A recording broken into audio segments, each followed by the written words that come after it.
Gente, vou trazer informações aqui sobre uma das polêmicas que é sempre levantada pela oposição, que é a movimentação, a atuação da Força Nacional no dia 8 de janeiro. Câmera 1. O Ministério da Justiça evitou detalhar as movimentações dos homens da Força Nacional em ofício enviado à Comissão Parlamentar de Inquérito do 8 de janeiro, um ofício ao qual eu tive acesso.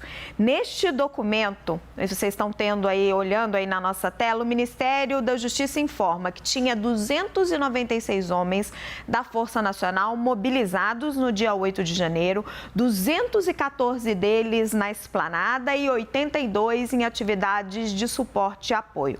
Mas não há mais detalhes. Eu não sei se a gente consegue iluminar, Edu, a parte de baixo do documento, mas ali, num outro trechinho, que vamos ver se a gente consegue espelhar para vocês, o Ministério diz que os relatórios de inteligência sobre quantos homens estavam em quais locais, em qual momento, se encontram em inquéritos policiais e que esses inquéritos correm em sigilo. Os parlamentares haviam feito perguntas bem específicas, eu também tive acesso a elas, como o horário do início da atuação da Força Nacional, as orientações internas para a conduta. Traz de novo o documento, Edu, que aí a gente mostra direitinho para as pessoas que estão nos acompanhando. Olha lá, tem lá mais embaixo, ó, no que diz respeito a relatórios de inteligência, registra-se que os mesmos se encontram em inquéritos policiais em curso no Supremo Tribunal Federal, de relatoria do eminente ministro Alexandre de Moraes. Então, que esses dados não poderiam ser revelados. Eu lembro a vocês um relatório que eu trouxe aqui do Exército, em que o Exército detalhava ali, hora a hora, minuto a minuto, quantos homens ele tinha mandado para o dia 8 de janeiro, em qual momento, a pedido de quem.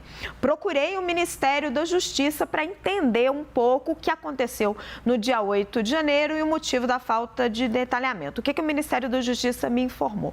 Me disseram que a Força Nacional estava de prontidão, mas que só começou a agir a partir de 17h29, quando o governador Ibanez Rocha solicita o envio dessas tropas. O Ministério da Justiça diz que, a despeito do ministro Flávio Dino ter autorizado o emprego da Força Nacional no dia anterior, era necessário o pedido do governador e que ele não veio até às 17h29, praticamente junto com a intervenção do governo federal no DF. A invasão do Congresso pelos criminosos começa às 15 horas. Então, entre 15 e 17h30, a gente tinha um contingente de homens da Força Nacional ali na esplanada, não especificado ainda, que estava aguardando ali o Ministério e sem agir, por falta de pedido do governador, segundo o Ministério.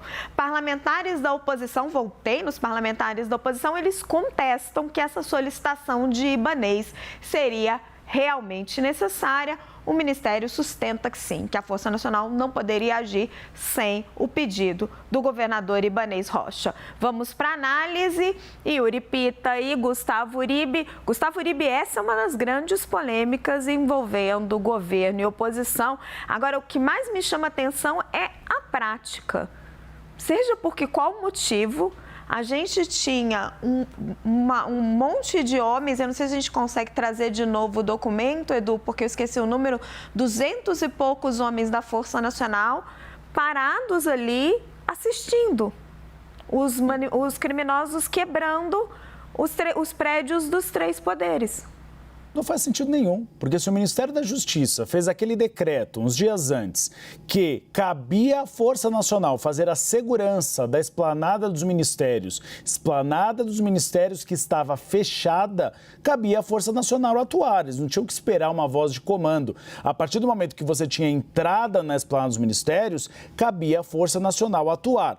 Claro, a entrada, quem tinha responsabilidade era a Polícia Militar do Distrito Federal. E aí a investigação de hoje, que a gente vai falar daqui a pouquinho, mostra que o comando da Polícia Militar do Distrito Federal colocou, e aí são palavras da Procuradoria-Geral da República, 200 agentes sem experiência alguma para tentar conter aquele número grande de pessoas invadindo a esplanada dos ministérios. Eu estava aqui de plantão, inclusive, aqui onde a Thaís Arbeck estava sentada, e vi a entrada, e não houve nenhuma tentativa da Polícia Militar de evitar, muito pelo contrário, eles recuaram quando houve a entrada das pessoas. Mas não faz sentido que falte transparência do governo federal em dizer o que estava acontecendo.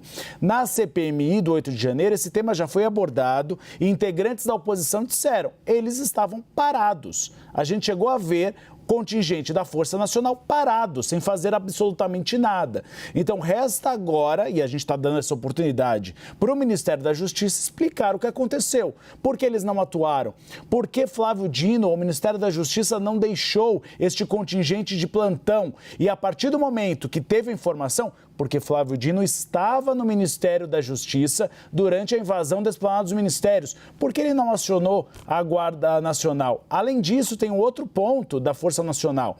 Tem o ponto de que os próprios, nas conversas dessa operação de hoje, há alguns militares da Polícia Militar aqui, do comando da Polícia Militar, dizendo que eles iam boicotar a atuação da Força Nacional. Que mesmo que a Força Nacional atuasse, eles iriam boicotar e não iriam atuar junto com a Força Nacional. Fizeram até deboche em relação à Força Nacional. Mas isso também não é uma justificativa para ela não ter atuado. Então falta transparência, sim, do Ministério da Justiça em relação a isso.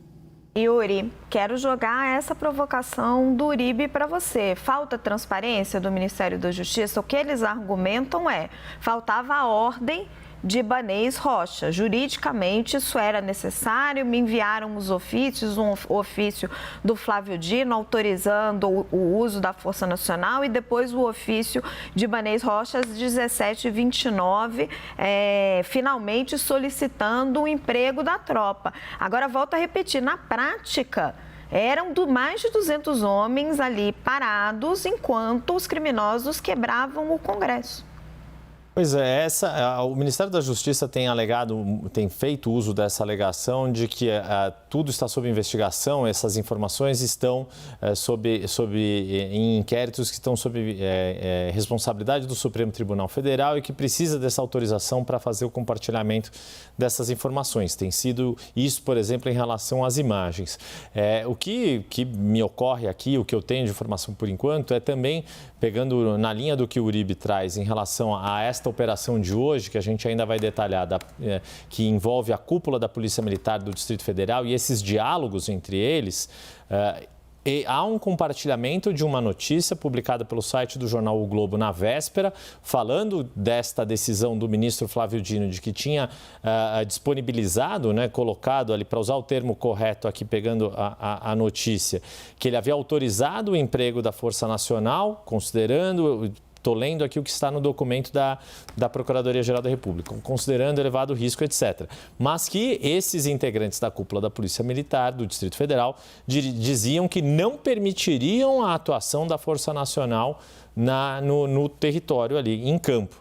É o termo utilizado. E uma das frases, um dos oficiais aqui, respondendo ao seu colega, diz que esta seria uma questão forte demais para o seu subordinado e relativizou o eventual emprego da Força Nacional, ponderando que, caso o governador do Distrito Federal autorizasse, a Força Nacional atuaria apenas em pontos distantes da esplanada dos ministérios e da Praça dos Três Poderes, ou especificamente para a proteção do Ministério da Justiça, sede da PF, na Asa Norte, sede da PF, que já tinha sido alvo de vândalos no dia 12 de dezembro, naquele episódio envolvendo a prisão de um indígena, no Ministério da Justiça e, no máximo, no aeroporto que quase teve um atentado à bomba na véspera do Natal. Então, me baseando neste diálogo, reforça esta avaliação de que havia necessidade de autorização do governador do Distrito Federal e de que o próprio comando da Polícia Militar do Distrito Federal talvez criasse uma situação de conflito entre duas instituições diferentes, porque não queriam, pelo que a gente se baseia dessas mensagens reveladas hoje na investigação, não queriam que a Força Nacional atuasse na Praça dos Três Poderes, que foi o foco principal do 8 de janeiro, a destruição da sede dos Três Poderes. E vale lembrar, o Palácio do Planalto tem uma guarda, tem um batalhão de guarda presidencial que falhou, que permitiu que a sede do Executivo fosse invadida da forma que foi. No que diz respeito ao Congresso Nacional e ao Supremo Tribunal Federal, esta operação de hoje também traz uma série de informações que mostram o quanto houve falhas na operação da Polícia Militar. Tudo isso para dizer que a convocação da Força Nacional desses quase 300 homens, 200 e poucos homens, estava assim feita, mas aí não me parece claro como ela poderia ter atuado e como poderia ser dada esta ordem. Se esta ordem tivesse sido dada anteriormente, certamente muito dos prejuízos seriam menores. A grande questão é se esta ordem, mesmo de forma antecipada, ainda seria tomada a tempo de evitar a destruição da sede dos três poderes, que é a grande questão do 8 de janeiro. Invasão de esplanada dos ministérios, depredação deste ou daquele órgão público, isso já ocorreu em outros momentos. Já ocorreu depredação no Itamaraty, já ocorreu depredação em outros ministérios, por exemplo, da agricultura, relacionada ao movimento sem terra e à questão da reforma agrária, mas a gravidade de se quebrar a sede dos três poderes, isso só foi possível porque houve uma invasão gigantesca da esplanada dos ministérios por falhas dessa operação que tinha como principal responsável a Polícia Militar do Distrito Federal. Uribe, o Yuri faz ponderações importantes e a gente tem um amplo material sobre essa operação, sobre a prisão hoje da Polícia Militar. A gente vai, dos comandantes da Polícia Militar, a gente vai mostrar para vocês a troca de mensagens golpistas entre eles, mas eu queria chamar a sua atenção para um fato, Uribe. O que a gente tem, o que o Yuri aponta? Que havia, e isso foi noticiado à época, essa animosidade entre a PM e a Força Nacional e que poderia haver um conflito ali entre eles. E o que a oposição levanta muito é o seguinte: mas então, cadê as imagens de dentro do Ministério da Justiça? Cadê o detalhamento para a gente poder entender se foi por isso, então, que a Força Nacional não foi empregada? Porque, sim, havia uma turba gigantesca, invadiu e efetivamente invadiu ali os prédios dos três poderes e quebrou tudo, mas eram 200 homens. Eram 200 homens que ficaram ao lado do Ministério da Justiça sem atuar. A gente lembra quando a Força Nacional, em outras ocasiões, atuou na esplanada dos ministérios e os agentes estavam espalhados na esplanada dos ministérios.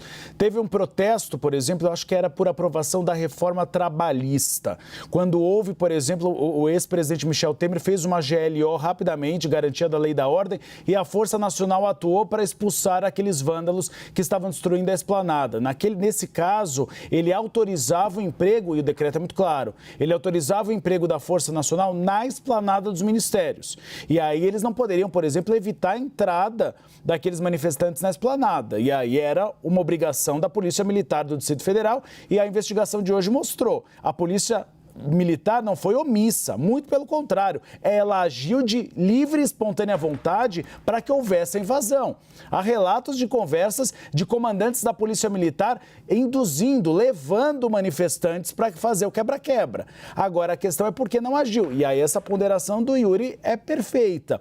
Pode ser que tenhamos uma informação de que poderia haver um choque entre as forças policiais, mas para que saibamos isso, resta a transparência do Ministério da Justiça. E ainda assim, ainda que houvesse uma possibilidade de choque, não justifica deixar esses homens parados.